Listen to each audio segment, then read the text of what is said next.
Have you ever argued with someone who was obviously wrong, yet somehow, by the end of the conversation, you were the one questioning yourself? It's a strange experience, not because they had better evidence, not because they understood the topic more deeply, but because they never sounded uncertain. They answered quickly, they spoke clearly, they never hesitated. And without realizing it, part of your brain began treating their confidence as proof that they knew what they were talking about. Most of us think confidence is something we consciously evaluate, but we don't. Long before logic enters the conversation, our minds have already started making assumptions. We instinctively associate certainty with competence, clear answers with deep understanding, fast responses with intelligence. But here's the question that completely changes the way you see people and yourself. What if the feeling of being right has very little to do with actually being right?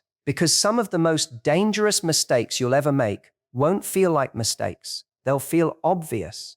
They'll feel reasonable. They'll feel so unquestionably true that questioning them never even crosses your mind. That's what makes this psychological blind spot so powerful. Your brain doesn't announce, "You're wrong." It does something far more convincing. It gives you the feeling that you're right. Those two experiences can feel identical.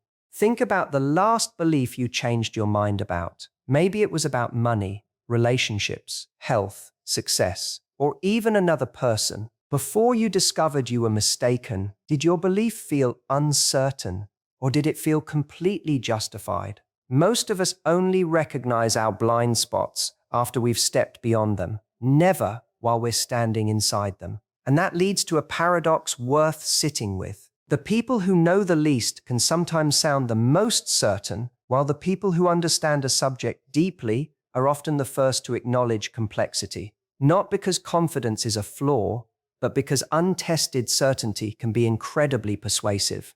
In a world that rewards quick opinions, simple answers, and unwavering confidence, understanding how your own mind mistakes certainty for competence may be one of the most valuable psychological skills you can develop. Because this isn't really a video about arrogant people. It's about a hidden pattern that every human mind is vulnerable to, including yours. And by the end of this video, you won't just understand why wrong ideas can feel so convincing. You'll understand why the greatest danger isn't being wrong. It's not realizing your own mind can make being wrong feel exactly like being right. So before we explore why this happens, we need to answer a simpler question first. Why does your brain trust confidence before it trusts evidence? If confidence isn't proof that someone is right, why does it convince us so easily? Take a moment and think about the people you've trusted the quickest. It probably wasn't because you checked their credentials, or because you carefully verified every claim they made. Most of the time, your brain made its decision long before any of that. It noticed something much simpler. They sounded certain, no hesitation, no second guessing, no "I'm not sure," just clean, confident answers. Not because confidence is accurate, but because confidence is easy to process. Psychologists have known for years that the human brain is constantly looking for shortcuts. Every second, you're filtering more information than you could ever consciously analyze. So instead of examining everything in detail, your mind asks a simpler question. Does this feel believable? That's an important distinction. Not, is this true? Just, does it feel true? Those are very different questions. And certainty has a way of making almost anything feel believable. Imagine two people explaining the exact same idea. The first says, "This always works. It's actually very simple." The second says, "It depends. There are a few situations where that wouldn't apply." Who sounds more convincing? For most people, it's the first. Not because they're more knowledgeable, but because certainty feels mentally effortless. Nuance takes work. Your brain has to slow down. It has to consider exceptions. It has to hold two possibilities at once. Certainty asks almost nothing of you. It gives your brain permission to stop searching. That's why simple answers are so attractive. Not because they end the conversation, but because they end the search. And that's where the first trap appears. I'd like to call it the confidence illusion. The confidence illusion is what happens when your brain mistakes certainty for evidence. Notice what this doesn't mean. It doesn't mean confident people are always wrong. Far from it. Real experts can be incredibly confident. The problem is that confidence by itself tells you almost nothing about whether someone has earned it. Confidence is a feeling. Competence is evidence. Those are not the same thing. Yet our minds quietly treat them as if they are. You can see this everywhere once you know what to look for. The colleague who always has an answer before anyone else has finished thinking. The friend who explains complicated topics as if there are no exceptions. The influencer who speaks about science, finance, relationships, and psychology with exactly the same level of certainty. Different subjects, different expertise, same confidence. And because they never seem unsure, they often become the person everyone else listens to. But here's something worth noticing.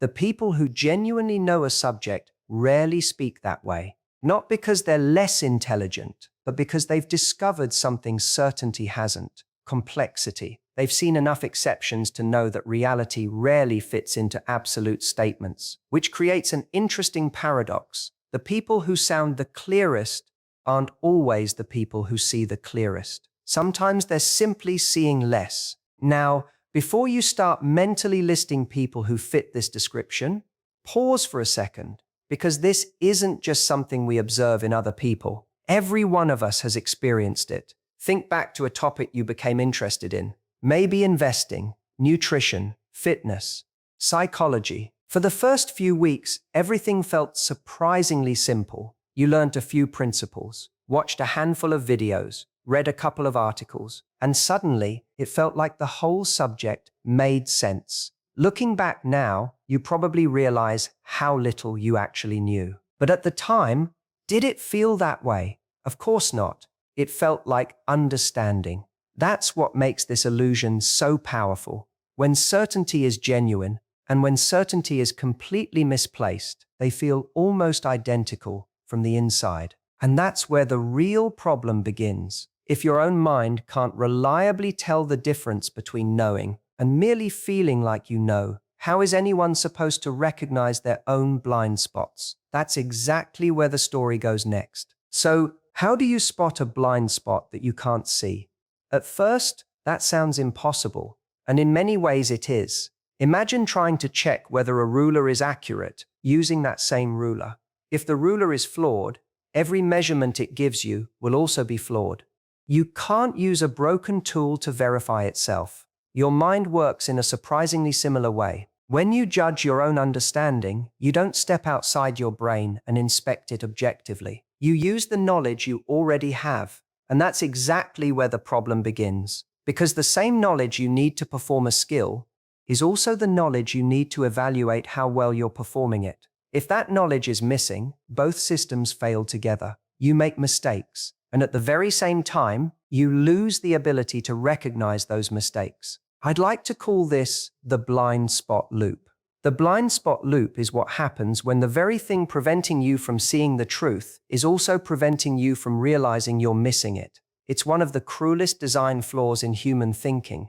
Most of us assume ignorance feels like confusion, as if people who don't understand something walk around thinking, "I probably don't know enough." But that's rarely how it works. Ignorance often feels surprisingly complete, not because people are pretending to know, but because they don't yet know what they're missing. Think about learning to drive.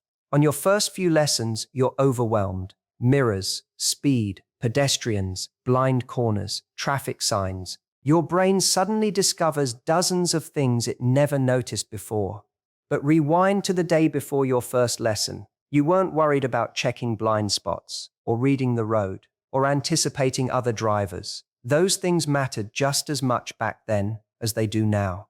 They simply didn't exist in your mental map yet. You can't pay attention to what you don't know exists. That's true far beyond driving. The first time someone studies investing, they think it's about picking good stocks. Later, they discover market psychology, risk management, economic cycles, position sizing. Then they realize each of those subjects contains another layer and another.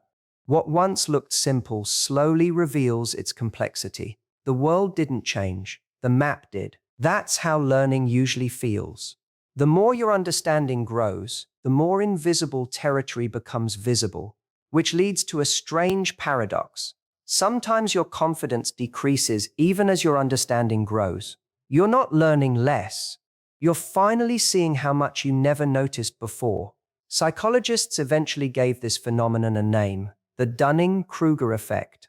But despite how it's often described online, it isn't simply about stupid people thinking they're smart. That's an oversimplification. The real insight is much more unsettling. The skills required to become competent are often the very same skills required to recognize competence in the first place. Read that again in your mind, because it changes everything. It means the person making the mistake may genuinely have no reliable way of detecting it, not because they're dishonest, not because they're arrogant, but because their understanding hasn't yet developed the tools needed to evaluate itself. Think about how many arguments begin this way. Two people disagree, both feel certain, both believe the evidence supports them, both assume the other person simply isn't thinking clearly. Yet from the inside, their certainty feels exactly the same. That's the part we rarely appreciate. The feeling of being right doesn't change when you're wrong. Your brain doesn't produce one emotion for truth and another for error. It produces conviction. Whether that conviction is deserved is an entirely different question. And this is why simply trusting your instincts can sometimes become dangerous. Instincts are built from the information you've already collected. If that information is incomplete, your confidence may simply be protecting an incomplete picture. Now here's the uncomfortable mirror. Can you think of a belief you held 5 years ago that feels almost embarrassing today? Maybe about money, health, relationships, success, politics, or even yourself. At the time, did it feel naive? Or did it feel perfectly reasonable? Most of us don't notice our blind spots while we're living inside them. We only recognize them after we've stepped beyond them, which is where it stops making sense. If greater knowledge helps you see your own limitations, why do the people with the deepest understanding often sound the least certain? That answer reveals something most people completely misunderstand about intelligence. At this point, you might expect knowledge to solve the problem. After all, if ignorance creates blind spots, then learning should simply replace certainty with accuracy. But that's not what usually happens. Instead, something far more interesting begins to unfold. The more someone genuinely understands a subject, the less likely they are to describe it in absolutes. Not because they've become less intelligent, because they've become more aware. Imagine standing on top of a small hill. From there, the world seems manageable. You can see the ground around you. The path ahead looks obvious. It feels as though you've reached the top. But then you climb a mountain. Suddenly, the horizon stretches for miles. You don't just see more land, you see how much land still exists beyond your view. Knowledge works the same way. The more you learn, the farther your intellectual horizon moves away from you. I'd like to call this the knowledge horizon. The knowledge horizon is the moment when every new answer reveals even more questions waiting behind it. Knowledge doesn't end the search, it expands it. Beginners collect answers, experts collect better questions. That's why genuine expertise often sounds surprisingly different from confidence. Listen carefully to someone who has spent 20 years studying a subject. They rarely say, "This is always true."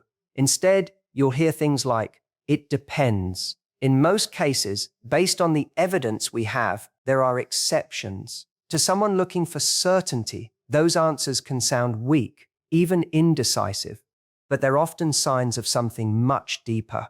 They're signs that the person has discovered complexity. Every field works this way. A new investor believes one strategy works for every market. An experienced investor asks, under what conditions would this stop working? A beginner in psychology looks for one explanation behind every behavior. An experienced psychologist asks, what else could explain this? A new manager believes every problem has one clear solution. A seasoned leader knows every decision creates trade-offs. The difference isn't intelligence, it's the number of possibilities their mind can now see. and that's something confidence alone can never reveal. Here's a line worth remembering. Every beginner sees patterns, every expert sees exceptions. The more complete your understanding becomes, the harder it is to pretend reality is simple. This is why true expertise often comes with intellectual humility, not the kind that says, I know nothing, the kind that says, I know enough to be careful. That's a very different kind of confidence. It doesn't disappear when questions appear. It becomes stronger because it has survived them. I'd like to call this earned confidence. Earned confidence isn't built by always being right. It's built by repeatedly discovering where you've been wrong and improving because of it. Think about that for a moment. Every mistake you recognize expands your map of reality. Every mistake you refuse to recognize keeps your map exactly the same. That's why growth can feel uncomfortable. Learning isn't just adding information, it's replacing certainty. And replacing certainty can feel like losing a part of yourself. This is why changing your mind is so emotionally difficult. When a belief has become part of your identity, questioning it doesn't feel like updating information. It feels like threatening who you are. That's why arguments so often become personal. People think they're defending facts. Many times, they're defending certainty. Turn this back toward yourself for a moment. When someone disagrees with you, what happens first? Do you become curious, or do you immediately begin searching for reasons they're wrong? That first reaction tells you something important, not about your intelligence, but about your relationship with certainty. Because intelligence isn't measured by how quickly you find answers. It's measured by how willing you are to examine them. And here's the irony that almost nobody notices. The very people who spend years questioning their own thinking often lose arguments to people who've never questioned theirs at all. Not because truth is weaker than confidence, but because confidence is easier to recognize, which is where the problem stops being personal and starts being structural. If confidence is such an unreliable signal, why does the world keep rewarding it as if it were proof of competence? Because the answer has less to do with psychology and much more to do with the way modern society is built. By now, we've uncovered something uncomfortable. Confidence isn't reliable proof of competence. Your mind can mistake certainty for evidence, and real expertise often comes with more questions than answers, and that creates an obvious problem. If all of that is true, why do the most confident people so often end up leading the conversation? The answer has less to do with intelligence and more to do with efficiency. Your brain is making decisions long before you've had time to verify the facts. Every day, you're surrounded by more information than any human being could possibly examine. Thousands of opinions, headlines, videos, posts, advice, predictions, arguments. If your brain investigated every claim from the ground up, you'd never make a decision. So instead, it looks for signals, not proof. Signals it can use to end the search. Does this person sound confident? Do other people believe them? Are they speaking without hesitation? Does their explanation feel simple? None of these tell you whether someone is right, but they help your brain decide whether they're worth listening to. Most of the time, those shortcuts are useful. Without them, everyday life would become exhausting, but shortcuts have a cost. Sometimes they confuse confidence with credibility, and that's where modern life quietly amplifies one of our oldest psychological blind spots. Think about social media. Which message spreads faster? The one that says, this might be true under certain conditions, but the evidence is still developing. Or the one that says, everyone else is lying to you, here's the truth. One sounds careful, the other sounds certain. And certainty travels faster, not because it's more accurate, but because it's easier to understand. Our minds are naturally drawn toward explanations that feel complete. Simple stories require less mental effort than complicated ones. That's one reason misinformation can spread so quickly. It often offers certainty where reality only offers probability. But this doesn't just happen online. It happens in meeting rooms. The employee who answers immediately often appears more capable than the one who pauses to think. It happens in leadership. People frequently mistake decisiveness for wisdom. It happens in relationships. The person who speaks with complete certainty can seem emotionally stronger than the one willing to admit uncertainty, even when the opposite is true. Notice what's happening. We're not rewarding competence. We're rewarding the appearance of competence. Those are two very different things. I'd like to introduce another framework: borrowed certainty. Borrowed certainty is confidence built on conclusions that haven't been deeply tested.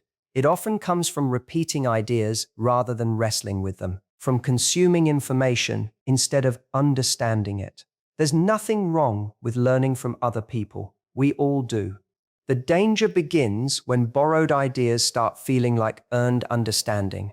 Have you ever repeated a statistic only to discover later it wasn't true? Quoted advice that sounded convincing until you looked deeper, shared an opinion that felt obvious because you'd heard it so many times. That's borrowed certainty.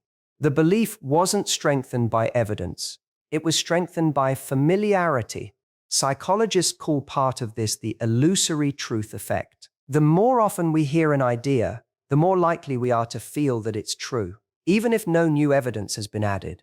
Our brains quietly confuse repetition with reliability. That's why confidence can become contagious. Not because confidence transfers knowledge, but because certainty lowers our instinct to question. Now think about the people you admire most, the mentor whose advice genuinely changed your life, the teacher you still remember years later, the leader who earned your respect. Were they confident? Probably. But was confidence the reason you trusted them? Or was it something else? Maybe it was the way they explained their reasoning, the way they welcomed difficult questions, the way they admitted when they didn't know something, the way their confidence wasn't threatened by disagreement. That's the difference between confidence that seeks admiration and confidence that survives examination. Here's a sentence I want you to remember. Real confidence doesn't fear questions. It invites them because questions don't weaken understanding. They reveal whether it was ever strong to begin with. And that brings us to another uncomfortable realization. If confidence can be borrowed, then confidence can also be earned. The problem is that the two often look identical from a distance. So how do you tell the difference? How do you know whether someone's certainty has been tested by reality or simply protected from it? To answer that, we need to look at how genuine understanding actually develops. Because real expertise follows a path that almost no one talks about, which leaves one question. How does someone move from one to the other? The answer isn't a single moment. It's a journey almost every expert has taken, whether they realized it or not. It begins with confidence, not the kind that's been tested, the kind that hasn't needed to be. Most people imagine learning as a straight line. You know very little, then you learn, then you become an expert. But real learning feels much messier than that. It feels like climbing a mountain only to discover the mountain was standing at the foot of another mountain all along. Let's walk through that journey, because once you see it, you'll begin recognizing where you and the people around you really are. Stage 1, the comfort of not knowing. Every journey begins here, not with ignorance, with invisible ignorance. You don't know, and you don't know that you don't know. It's a surprisingly comfortable place to be. Questions seem simple, answers seem obvious. Complex problems appear easy because you've only seen the surface. Imagine watching someone play chess for the first time. It doesn't look that difficult. Move the pieces, protect the king, capture more than you lose. Simple, until you sit down to play someone experienced. Suddenly, you realize the game you thought you understood was never the game they were playing. Stage 1 isn't dangerous because people lack knowledge. It's dangerous because nothing inside them signals that anything is missing. Remember the blind spot loop? This is where it lives. When your map is small, it feels complete, and completeness feels a lot like certainty. Stage 2, the collision, then something changes. Reality pushes back. Maybe a prediction fails, an argument falls apart, a project doesn't work, a conversation exposes a gap you didn't know existed. For the first time, certainty collides with evidence. This is one of the most uncomfortable moments in learning, because it doesn't just challenge an idea, it challenges the person who believed it. Many people stop here, not because they can't learn, because learning suddenly becomes emotional. Admitting you were wrong can feel like admitting you were foolish, but those aren't the same thing. Here's something worth remembering. Being wrong is the price of learning. Pretending you're never wrong is the price of staying the same. Stage 2 is where curiosity either survives or certainty takes over again. Stage 3, building earned confidence. If you keep going, something interesting happens. You stop chasing certainty, you start chasing understanding. Instead of asking, how can I prove I'm right? You begin asking, what am I still missing? Notice how different those questions are. One protects the ego, the other expands the mind. This is where confidence begins to change. It's no longer built from first impressions or repeated opinions. It's built from testing, failure, correction, experience. You don't become more confident because nobody challenged you. You become more confident because your understanding survived being challenged. That's earned confidence. Confidence that has been questioned and remains standing. Stage 4, quiet mastery. People often imagine masters as the loudest voices in the room. In reality, they're often the calmest, not because they know everything, because they no longer need to prove that they do. They've learnt something beginners rarely see. Every answer opens another question. Every solution creates another layer. The deeper their understanding becomes, the more respect they have for complexity. That's why true mastery rarely sounds absolute. It sounds thoughtful, measured, curious. Not weaker, just more precise. Here's a line I'd like you to remember. Mastery isn't the absence of doubt. It's knowing which doubts deserve your attention. That's a completely different relationship with uncertainty. At this point, you might notice something surprising. These 4 stages aren't places you visit once, they're cycles.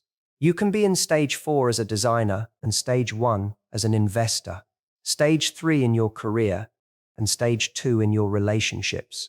Every time you enter a new field, the cycle begins again, which means intelligence isn't about reaching the final stage forever. It's about becoming comfortable starting over.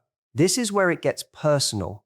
Think about something you've become much better at over the years. What changed first? Did your confidence grow, or did your awareness of what you didn't know grow? For most people, awareness comes first. Confidence follows later. That's the opposite of how beginners experience learning.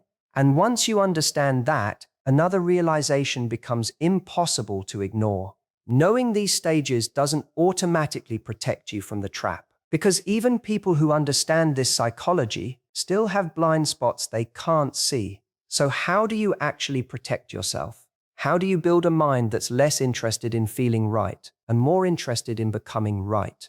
That's where the real work begins. At this point, you might be thinking, so what do I do with all of this? Because understanding the trap doesn't automatically free you from it. There's one final twist that almost nobody talks about. Simply learning about this psychological bias doesn't make you immune to it. You can understand every study, read every book, watch every video, and your mind will still produce blind spots. Because blind spots aren't a sign that you're unintelligent, they're part of being human.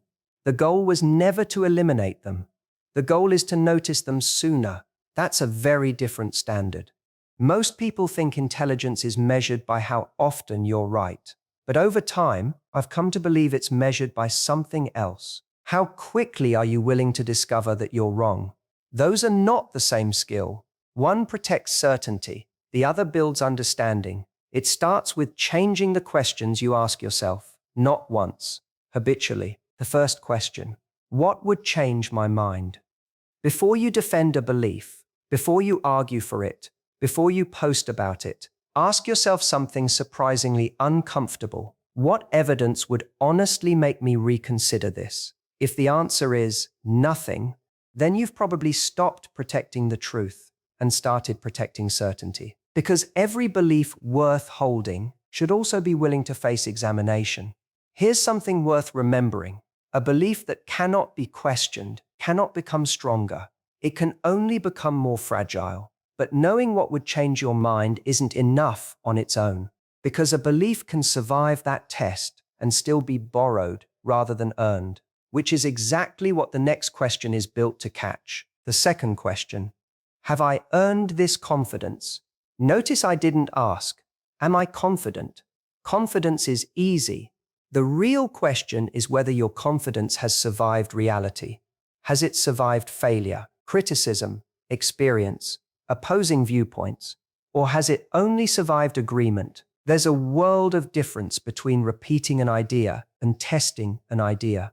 That's the difference between borrowed certainty and earned confidence. One feels convincing, the other has been challenged, but surviving a challenge from people who already agree with you is a low bar. The real test is whether your understanding survives contact with the other side. The third question: could I explain the opposite side fairly? This might be the hardest test of all, because it's easy to dismiss an opinion you've never fully understood. But if you can't explain the strongest version of the opposing argument, you probably don't understand your own position as well as you think. Understanding isn't proven by defeating weak arguments. It's proven by wrestling with strong ones. That's why real experts spend surprisingly little time attacking straw men. They're too busy examining the strongest evidence available. And even that isn't the full picture. Because you can pass all three tests honestly and still be standing on a belief you never actually built yourself. The fourth question: am I speaking from understanding or from familiarity? Think about how many opinions we absorb without noticing. A headline repeated often enough, a viral clip, a confident podcast, a conversation with friends. Over time, familiarity creates comfort, and comfort quietly becomes conviction. That's how borrowed certainty grows, not through careful investigation, but through repeated exposure. Remember, your brain doesn't naturally separate ideas you've tested from ideas you've simply heard many times. You have to make that distinction consciously. If you've noticed something while listening to these questions, good. None of them ask, how can I be right? Every one of them asks, how can I see more clearly? That's an entirely different way of thinking. And that's really what this video has been about from the beginning. Not confidence, not intelligence, not even the Dunning-Kruger effect. It's about developing a relationship with your own mind, one built on curiosity instead of certainty, because certainty feels safe. Curiosity feels uncertain, but only one of them keeps learning. Here's the irony: the people who become the wisest aren't the ones who stop making mistakes. They're the ones who stop treating mistakes as threats. Every mistake becomes another piece of the map, another blind spot brought into the light, another chance to replace certainty with understanding. I'd like to leave you with one final framework. Think of your mind as a map. Every belief you hold, every conclusion you've reached, every opinion you defend is part of that map. Some parts are detailed, some are unfinished, some are completely wrong. The question isn't whether your map has errors. It always will. The real question is this: when reality disagrees with your map, which one are you willing to redraw? Because that's the quiet difference between people who simply accumulate information and people who continue growing for the rest of their lives. And that brings us to one final realization: not about confidence, not about intelligence, but about the one illusion every human being shares. Let's go back to where we began. At the start of this video, I asked you to think about someone who was completely convinced they were right, even when they weren't. Maybe a colleague, a family member, someone online. Maybe you pictured them speaking with absolute certainty, never hesitating, never questioning themselves. And perhaps you wondered, how can someone be so wrong and not realize it? Now I'd like to ask you a different question. How would you know if that person were you? Not someday, today. Think about it. If your own mind can make being wrong feel exactly like being right, would you notice it while it was happening? Or would you only recognize it years later, the same way you've recognized past mistakes? That's what makes this so humbling. The greatest limitation of the human mind isn't that it makes mistakes. It's that it experiences many of those mistakes as certainty. And that's true for all of us: the scientist, the teacher, the entrepreneur, the student, the parent, the psychologist. No amount of intelligence permanently removes you from this cycle. It simply changes how you respond when reality proves you wrong. Some people protect certainty, others update their map. And over time, that difference quietly shapes the kind of person they become. One keeps collecting evidence that supports what they already believe. The other keeps collecting evidence that helps them see what they couldn't before. Here's something I'd like you to carry with you long after this video ends. Your mind is not your enemy. It's doing exactly what it evolved to do. It looks for patterns. It searches for certainty. It tries to build a stable picture of the world. The problem begins when we mistake that picture for the world itself. Because the map is never the territory. No matter how detailed it becomes, there will always be something beyond its edges. And that's not a flaw. That's an invitation. An invitation to remain curious, to stay teachable, to let understanding matter more than being right. Maybe that's what intelligence has been all along. Not collecting the most answers, but refusing to stop asking better questions. So the next time someone speaks with absolute certainty, don't ask yourself, how confident do they sound? Ask, what has earned that confidence? And before you ask it about anyone else, ask it about yourself. Because your greatest intellectual weakness was never the possibility of being wrong. It was forgetting that being wrong can feel exactly like being right. The moment you remember that, you don't become someone who's always right.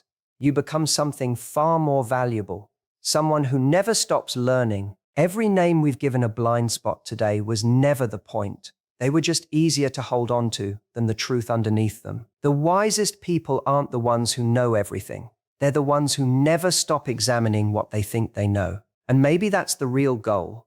Not to eliminate every blind spot. Neither you nor I will ever do that. The goal is to become the kind of person who notices those blind spots sooner, who welcomes questions instead of fearing them, and who values understanding more than the comfort of certainty. Because that's where growth begins, not with certainty, with curiosity.